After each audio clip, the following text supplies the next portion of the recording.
Hey, what's up? So we're gonna go over the box squat here. It's a little different from a traditional back squat. And this is gonna be a la the Louis Simmons style, West Side Barbell style box squat. You can see here I have my box set up, my squat rack. When I'm doing a box squat, I don't wanna have my normal squat width, right? If I'm just squatting down here and standing up, don't wanna use that for the box squat. With the box squat, I'm gonna actually wanna take my feet out quite wide. I'm gonna create constant pressure like I'm trying to slide my feet outwards because you have weight on your shoulders, because you're probably squatting on a pretty sticky surface. Your feet aren't actually gonna move, but that's gonna make your hips really tighten up and engage a lot of muscles that create stability and allow you to produce force. As I sit down, I'm pushing out through my feet against the floor, boom, and then very simply, I stand right back up. I'll show you what that looks like now with the bar.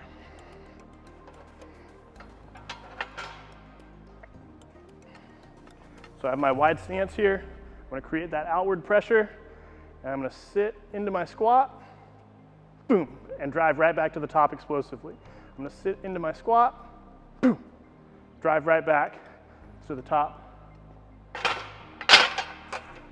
explosively. So something else we wanna think about, right? We have that wider stance, we're pushing out with the feet. Notice my knee position now in relation to my ankle. So here I have my squat stance. As I sit back and keep that pressure, I'm trying to keep that knee from going forward. What this is doing, as I get that slight hinge to my torso and push those hips back, I'm putting a lot of stretch through those hamstrings in conjunction with that outward force that's making my glutes really tight. So it's all back here, all strength right here. In that pressure, boom, and then I drive back up. So it's working the posterior chain significantly with this exercise. So this is like an accessory lift on top of traditional back squats to really target the back of the legs and the hips.